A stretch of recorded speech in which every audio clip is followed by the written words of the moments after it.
Mesdames, Messieurs, bonjour, ici Suzanne Nantel, mairesse de Berthierville. Alors, c'est à nouveau un plaisir de vous retrouver en ce début de février pour votre émission Berthierville vous informe, lors de laquelle je vais faire un retour sur les décisions qui ont été prises lors de la dernière séance du conseil municipal qui s'est tenue le 1er février à huis clos. En début de séance, j'ai tenu à informer la population sur l'implantation d'un nouveau logiciel d'alerte et de notification de masse en vigueur dès maintenant, qui remplace celui que nous avions. Alors, il permet de transmettre aux citoyens qui évidemment sont inscrits à ce système, des messages d'urgence concernant la sécurité publique tels que les inondations ou les avis d'ébullition, pour aussi les fermetures de rues ou toute autre information jugée pertinente par les autorités de la ville.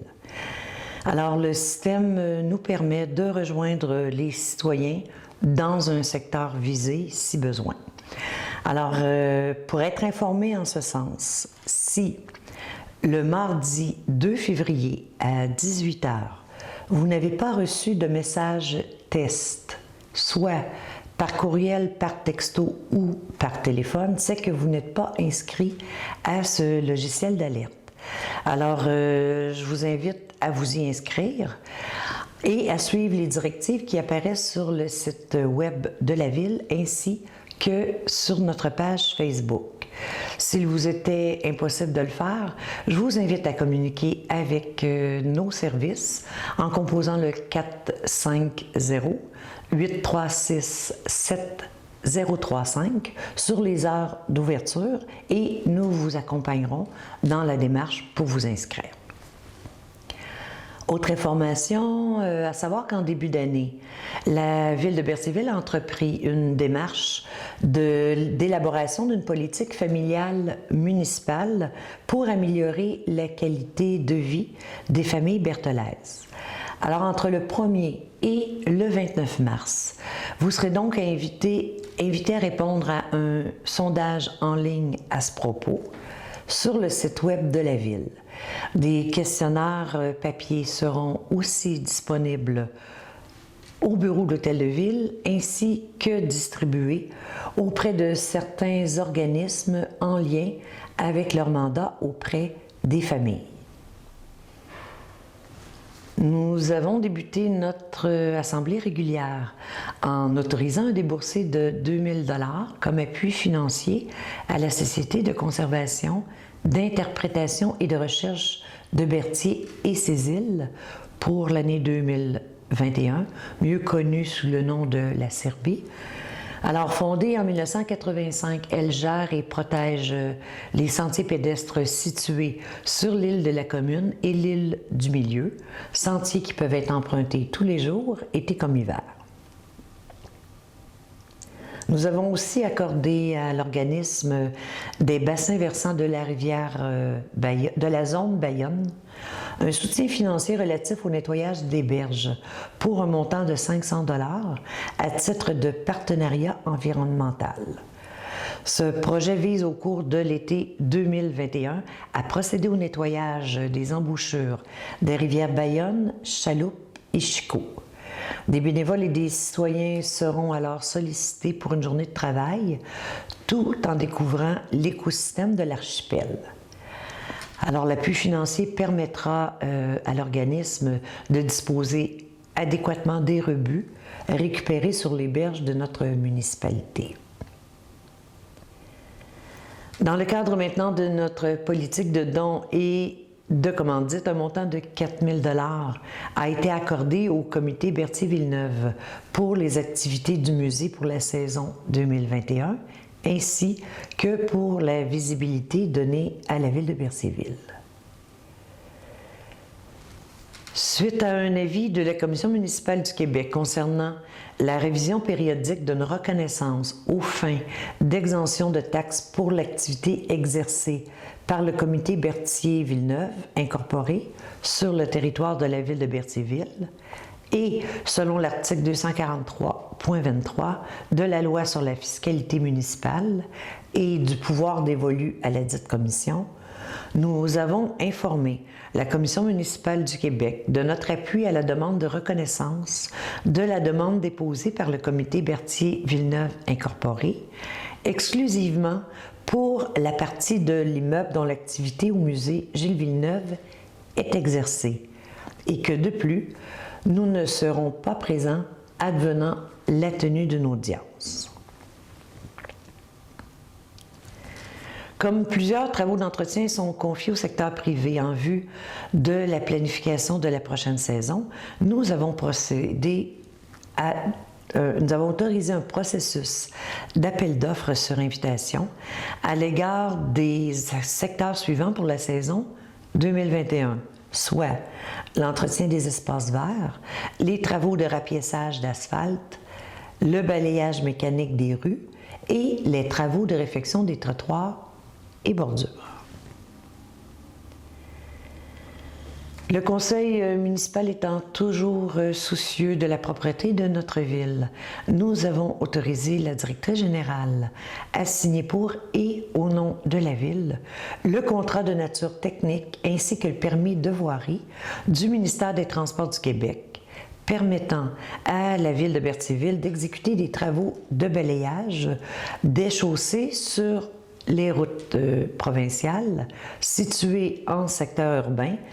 du territoire de la ville de Berthierville, ainsi que pour les travaux de fauchage des fossés en bordure des routes 138 et 158 pour la saison 2021. Alors, la proposition du ministère des Transports au montant de 3 300 $ a été acceptée par les élus.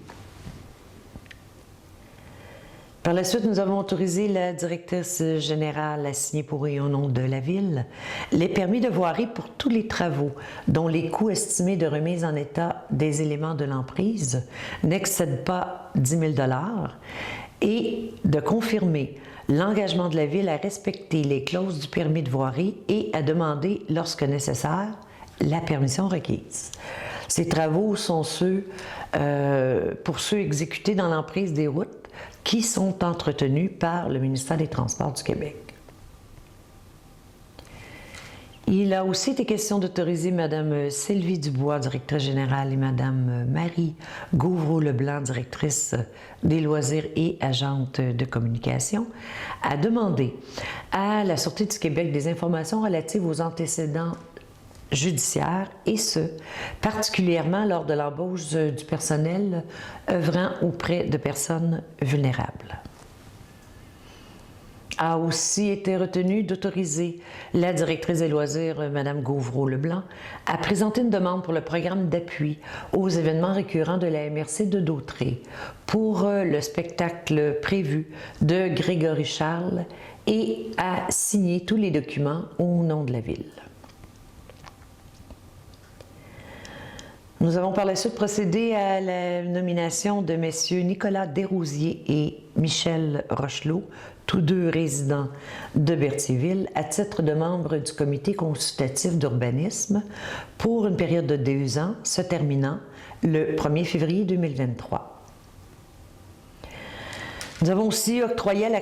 Société protectrice des animaux régionale le contrat de gestion du contrôle des animaux sur le territoire de la ville de Berthierville pour une période de 3 ans, se terminant le 31 décembre 2023, aux conditions stipulées au contrat. J'ai été autorisée avec la directrice générale à signer pour et au nom de la ville le contrat en cause. Considérant maintenant la politique québécoise d'économie d'eau potable, la Ville doit procéder à la recherche des fuites sur son réseau d'aqueduc municipal. Alors, d'ici le 1er septembre 2021, nous devrons effectuer à 2 reprises sur l'ensemble de notre réseau un contrôle actif des fuites. Pour ce faire, un mandat a été confié à la firme Nordico au coût maximum de 10 500 $ selon leur offre de service. Nous avons aussi autorisé l'octroi d'un contrat à la firme GBI pour la mise à niveau du système de contrôle SCADA au coût de 48 913 $, soit le plus bas soumissionnaire conforme, contrat nécessaire aux opérations de l'usine de traitement de l'eau potable. Le conseil municipal a aussi adopté une résolution d'adhésion à la déclaration d'engagement sur la démocratie et le respect. Alors, cette résolution véhiculée par l'Union des municipalités du Québec, dont la ville de Berthierville est membre, fait référence à la polarisation de l'opinion publique dans les médias traditionnels et particulièrement dans les médias sociaux, entraînant une multiplication de déclarations agressives et de gestes d'intimidation à l'égard des élus municipaux, et du fait que ce phénomène a aussi pris de l'ampleur depuis le début de la crise de la COVID en 2020. Que de plus, l'intimidation, la menace et la violence verbale n'ont pas leur place dans une démocratie et ne favorisent en rien la confiance ainsi que la reconnaissance qu'a la population envers les institutions démocratiques. Le respect est un élément fondamental d'une société démocratique qui exige à son tour la reconnaissance des grandes libertés, dont notamment la liberté d'expression. De plus, une démocratie respectueuse honore la fonction d'élu et consolide la qualité de l'autorité des institutions. C'est donc à ces fins que le conseil municipal a adhéré à cette déclaration. J'ai par la suite fait état du dépôt des rapports de service de l'urbanisme pour le mois de janvier, celui des matières résiduelles pour le mois de décembre et de mon rapport d'activité pour le mois de janvier. Un avis de motion a été déposé pour modifier le règlement de zonage 748 ainsi que le dépôt du règlement 748-210 modifiant les normes relatives à l'architecture des abris d'auto permanents et l'implantation des garages et tambours temporaires. S'en est suivi l'adoption du premier projet de règlement à cet effet. Un deuxième avis de motion a aussi été donné pour modifier le règlement de zonage 748 dans le but d'agrandir la zone 1C06 à même la zone 1R05 en y modifiant les usages permis. Alors, il y a eu le dépôt du règlement qui touche tout particulièrement une partie du secteur ouest de la rue Notre-Dame dans le cadre de ce règlement. Et par la suite, le Conseil a procédé à l'adoption du premier projet de règlement, numéro 748-211, en ce sens. C'est donc ce qui complète l'ensemble des décisions et des résolutions adoptées par votre conseil municipal en séance de février. Je vous remercie d'avoir été à l'écoute. Je vous invite à la prochaine séance qui se tiendra le 1er mars prochain, dans le cadre d'une autre émission aussi de Berthierville vous informe, où à nouveau je ferai un retour et partagerai avec vous les décisions de votre conseil municipal. Alors d'ici là, merci et au revoir.